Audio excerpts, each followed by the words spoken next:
Hey everyone, this is Elenbaas from Nightlight Astrology. Happy Monday, everybody. Today we are going to take a look at one of the major astrological transits of the week, which is the conjunction of Mercury and Mars. Now, Mercury and Mars are traveling through Capricorn. They're going to conjoin in Capricorn around the 16th degree. They're going to do so at the end of the week, but as they are doing so, Uranus is changing directions. They're getting into a trine with Uranus as it's turning direct. Venus is trining Jupiter. The sun is squaring Jupiter. And we've got a full moon in Leo that's also squaring Jupiter. So the amount of things happening all again at the end of this week, which we've seen actually already this year. We had this same kind of situation last weekend with a bunch of planets kind of coinciding with aspects as Pluto and the sun entered Aquarius. We see another major confluence of planetary aspects all at once coming in over the weekend. So I want to look today, and we're going to be breaking these different aspects that I just mentioned down all week, but I want to start by looking at Mercury and Mars and how to read the meaning of that very powerful conjunction in Capricorn, given the context of everything else going on around it. So I'm going to tell you about 5 things you can notice today that will help us interpret the meaning of Mercury and Mars. So that's our agenda for today. Before we get into it, don't forget to like and subscribe. Share your comments and reflections in the comment section. We really appreciate hearing from you guys. You can find a transcript of any of my daily talks on the website, which is nightlightastrology.com. When you are over there right now, you may want to consider jumping in on the recent masterclass series that started last week on the fixed stars. Not too late to join. On the year 3 program in counseling astrology, which just began, or our moon circle, which just began this month. All of those programs, not too late to jump in on any of them. And of course, if you would like to take advantage of our need-based tuition options for any of those programs, be sure to check that out. You can find them available, that need-based tuition, in the enrollment portion of the pages on the website. So any questions you have about it, email us info@nightlightastrology.com. Okay, let's take a look at the real-time clock, and I want to show you just what we're looking at today and why it is so unique. And so here we see this is Mercury coming into a conjunction with Mars, exalted in the sign of Capricorn, Mars is. And we can see that if we fast forward this between the afternoon of Friday, January 26th and Saturday, January 27th, that Mercury will move through the conjunction with Mars.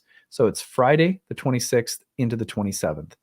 Now, there are a lot of things that are happening around this. And I want to talk about 5 things to notice with Mercury and Mars this week. You'll be noticing this building up throughout the course of the week. If I reverse this to today, here's how we know, because Mercury and Mars are already within 3 degrees of one another, 10 and 13. So that's a 3-degree engagement range that begins today, which means you will be experiencing what I'm going to talk about today all week, but you'll notice that the peak of the transit happens Friday into Saturday. It'll be waning off, say, Sunday, Monday, going into next week. So anyway, that gives us a shelf life of a full week. So Mercury and Mars. In addition to Mercury and Mars being an incredibly strategic kind of energy, this is Mercury and Mars combinations are associated with mathematicians, with scientists, with people who are expert problem solvers, code crackers, because the two together were associated with the knowledge that surgeons might have to have in the ancient world to perform surgeries, doctors and experts in any kind of field that requires exact, technical, precise, analytical thinking. So a transit that will amplify words and the power of the words to hurt or heal, to be constructive, to build things, strategies and ideas that can developmentally build and practically solve problems, incremental steps toward long-term goals through careful strategizing. These are the kinds of things you'll see with Mercury and Mars in Capricorn. However, sharpness of tongue, which is a double-edged sword. It cuts. The analytical, executive, judging mind is also a mind that is sometimes too dry, too rigid, too analytical, too practical, too realistic. It's a little ruthless. This is someone who might think in a kind of Machiavellian way, this Mercury and Mars in Capricorn. At the same time, expert strategist, deep, analytical, practical, useful understanding and implementation of well-refined, sharpened skills. Think Mercury, Mars, and Capricorn. This is an energy this week that is really about building and developing things through both mind, will, and intelligence all together, like the intelligence and the power, like the bulldozer power of Mars and Capricorn, along with the practical earthy intelligence of Mercury, is pretty amazing. Now, there are 5 things to notice around this Mercury-Mars conjunction that are important because it fills out our understanding. As I just described it, that would be Mercury and Mars in an archetypal vacuum in Capricorn, right? Some of the things to notice, but there are other contextual factors that can help specify our understanding. For example, Mercury and Mars are going to conjoin as Uranus is turning direct. You're going to notice that Uranus is right here turning direct. What it means is that Uranus has been working on things from the standpoint of retrogradation, which usually means revision, rebuilding, reconsidering, delays, setbacks, and breakthroughs or originality that comes through a kind of revision or sometimes reversals or reconsiderations of things. So the sort of revolutionary energy of Uranus doesn't go anywhere, but in the retrograde phase, it's as though it's undoing, revising, delaying, or rerouting things somehow. Uranus turning direct starts bringing a momentum back in a forward direction. As that is happening, remember that we see these 2 planets in Mercury and Mars in the 3-degree range of engagement. So their meeting is happening as Uranus is turning direct, which means that they are serving, in a sense, in the turn of momentum depicted by Uranus's direct motion. So we now have the idea of something that is practical, analytical, executive, careful, strong-minded and strong-willed, but also earthy and disciplined and somewhat maybe a little rigid even. But it is participating in the kind of Promethean revolutionary awakening impulse of Uranus turning direct again. So that intensifies the kind of strategizing or problem solving. The way we use words and the way we use our mind right now is coming into contact with something that is, it's like the revolutionary impulse of Uranus that's seeking to turn things back into a motion forward again, maybe where there's been some process of revision or reconsideration. Now, that process of revision or reconsideration from Uranus is going to date back a ways. Let's go back and look at what we've been dealing with. So Uranus's retrograde has been present for a while. We get Uranus turning into its retrograde motion by late August. So where have we been? From late August all the way up until now, we've been in some kind of space where Uranus's normal revolutionary activity has been a bit more revisionary in nature. Revising, reworking things is the way in which we accomplish that revolutionary impulse. Now what we're seeing is here's Mercury and Mars coming together, powerful, earthy, practical, productive, and very intelligent and analytically sharp energy coming together. And it's sort of conspiring with Uranus, who's ready to start moving in a more linear forward motion with respect to the kinds of awakening and freeing up of energy that Uranus typically brings. So this feels like a breakthrough. This feels like a turn of momentum that Mercury and Mars are fueling this week through their combination, archetypally speaking. That's why it's important to pay attention to the context. The second is that Mercury-Mars conjoin as the full moon will also square Jupiter. So if you look back just a little ways, on Thursday, get this back just a touch to the 5th degree, we have a full moon in Leo. Now, I'm going to do a separate video on the full moon, but the full moon in Leo squares Jupiter in Taurus. And Jupiter is in the exaltation of the moon, so we have some really nice reception between the two of them. And this full moon comes with a square to earthy Jupiter in Taurus. Well, of course, Uranus, if we look at the bound, Uranus is in the bound of Jupiter. So this turn of momentum that Uranus is going through right now is sort of considering Jupiter, who's now moving direct in Taurus and who's configured with reception to the full moon in Leo. Just a fascinating little detail to consider. What this really shows me is that right now, one of the most important things happening in the sky is we're sort of anticipating in just a couple of months, 3 months about, that Jupiter and Uranus are going to conjoin. And they are together, they're cooperating in some kind of breakthrough, the seeds of which, or the development of which, is being depicted right now in this moon cycle and through the conjunction of Mercury and Mars in a trine to Uranus, who's stationing direct. So, in other words, to put it simply, what I'm saying is that this full moon and its configuration to Jupiter, and the dignity of Jupiter at the moment, and the eventual coming conjunction of the two planets, is sort of being foreshadowed at this time.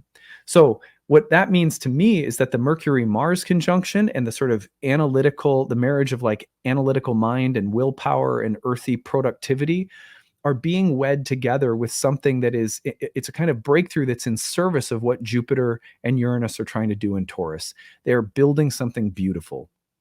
They're trying to develop and build something that represents opulence, wealth, stability, beauty, ease, luxury, enjoyment, sensuality. They are building something that is ultimately about that. And that to me it's not surprising that the moon at the full moon is also, look at the full moon is in the bound of Jupiter. Let me actually take this off so that you can see, in case you can't see that. So this full moon is in the bound of Jupiter, while Jupiter is in the exaltation of the moon. And the moon in Leo is also a very royal placement. There's a sense of like building something opulent that can celebrate this kind of feeling of royalty that lives within us. There's something we're trying to build toward that right now. Anyway, then Mercury and Mars are also conjoining, we should note, as let's push this forward to Friday again. Here's Friday, January 26th. They're coming together. And look at what else is happening. Venus in Capricorn is trining Jupiter in Taurus. Venus's sign with Jupiter in Venus's bound. This is exactly what I was saying when we looked at the new moon in Capricorn video. There's something very productive and earthy going on. We are moving structures and forms to build something, but it's being informed by a Venusian desire or an appetite or a pleasure or a beauty or an art or something involving women and friendship or harmony or even sexuality. There's something we're trying to build here. And the Capricorn energy is very good for sort of dutifully going about the work of climbing up the mountain. You know, let's slowly progress toward our long-term vision or plan. That's happening as Venus is hitting a trine to Jupiter as well. These are things we're all going to look at individually this week, but just it's interesting because no longer can we just say, oh, Mercury, Mars, and Capricorn. There's going to be like, brass tacks thinking and executive judgments and, kind of like sharp words and language and strategical, but very practical and realistic thinking. And like, yes, but it's also in service of all of these other things that are happening, which ultimately suggest the values of Jupiter and Taurus, the values and desires of Venus, and whatever she wants to build right now. And the eventual breakthrough in this development that's coming in April. Pretty powerful when you look at it that way. April, when again Jupiter and Uranus conjoin.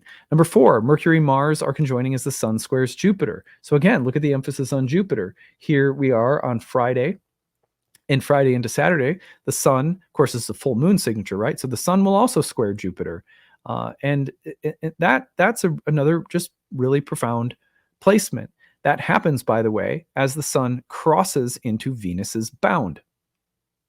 Can't make this stuff up, right? The Sun square to Jupiter is also about our desires and what we see as beautiful and where our ambitions lie. And Aquarius is introducing us to, big new ideas like blueprints up in the sky. But what are these blueprints? They're Venusian, as the Sun crosses into the bound of Venus and squares Jupiter in Venus's sign and Venus's bound. You see what I mean? It's like it's just Venus is underlying everything that all of these planets are doing, which means you can't just think about Mercury and Mars this week as like the typical grindy, steely, ruthless, strategizing of Mercury and Mars, or the desire to win at all costs and to plot and strategize to win at all costs. Like, yes, all of those Mercury-Mars signatures are there, but they're being fueled by this kind of visionary Venusian impulse that's behind so many things right now. Saturn, the planet of, structures and order, and the planet that is always sitting at the threshold between one established order and another, is also in the exaltation and bound of Venus, with Venus applying into a sextile with that Saturn over the weekend. Not surprising. So the bound rulers, if you look around the wheel at just the traditional 7 planets, let me take out everything but just the traditional 7. Let's look. So, and this is at the right around the time of the full moon. I want to look at this. So this is as these planets are forming over the weekend. The bound rulers, which really shape the form and substance of what everything is doing or what any particular planet is sort of has to conform to. All right, let me actually, I'm going to take this away so you can see. Look at the bound rulers. Moon in the bound of Jupiter. Jupiter in the bound of Venus. Saturn in the bound of Venus. The sun will cross over the next day into the bound of Venus. Mercury and Mars in the bound of Venus. Venus in the bound of Mercury. So if we, I'm just going to like, if we write those things out, let's just put this over here.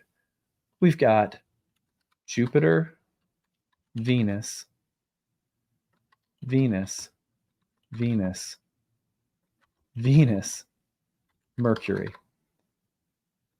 Those are what the planets are currently bound to conform to in the delivery of their delineations.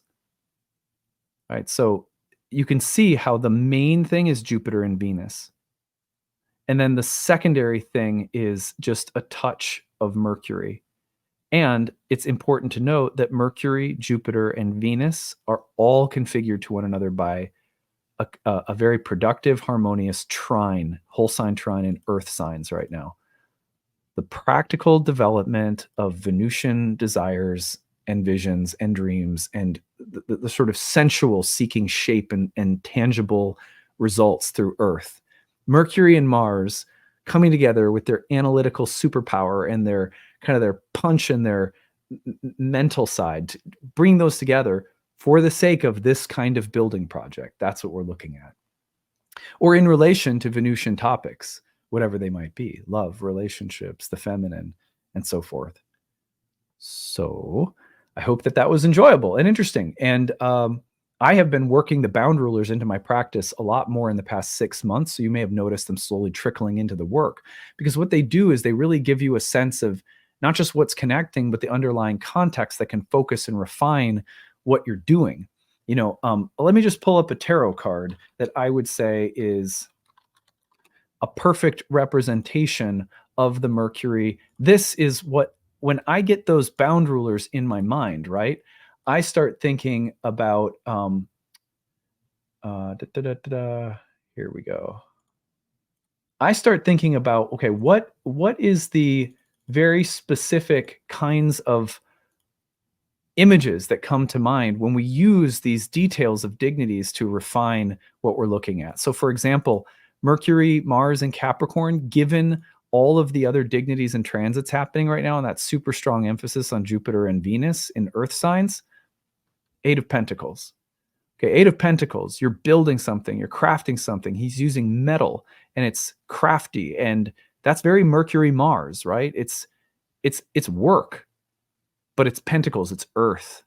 You're building something, you're developing something. And what is the goal of what you are developing?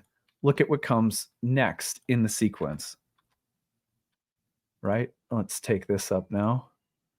And let me pull this up. So what is it bringing to mind? How about this? The very next card in the sequence, the 9 of Pentacles. What is he working toward? Something beautiful, a garden. You see what I mean? It's this developmental building, but for the sake of, it's like you're building something for your wife if you're a guy, right? It's like you're remodeling a bedroom for her or something. Or that's really stereotypical. Do you get what I mean? Or just think about it archetypally. That's the influence of Venus in the background of Mercury and Mars. So keep that in mind this week, because it'll help you see and notice Mercury and Mars. They're wearing a costume, this is the sort of costume that they're wearing. What we're going to do this week is we're going to take a look at that full moon. We're going to take a look at Venus trine Jupiter. We're going to look at all of these different things so that they all sort of appear different when you look at each of them and then consider the same context from the perspective of each individual part of the puzzle. So that's what we'll do as the week goes on. We'll we'll take a look, what's a Venus Jupiter trine like, and how do we understand it given the context of the fact that it's happening as the full moon in Leo comes through? What's the full moon in Leo like? How do we understand it given that Uranus is turning direct, etc.? That's it for now. A fun week ahead. This is a week that we really like. Last weekend was like, oh my God, just a total convergence of so many transits at once. And we have that same wonderful problem this week. And the problem is, it keeps us busy, but it also allows us to learn so much as astrologers. So I'm looking forward to it, and I look forward to unpacking it all with you guys as the week goes on. All right, that's it for today. Take it easy. Bye.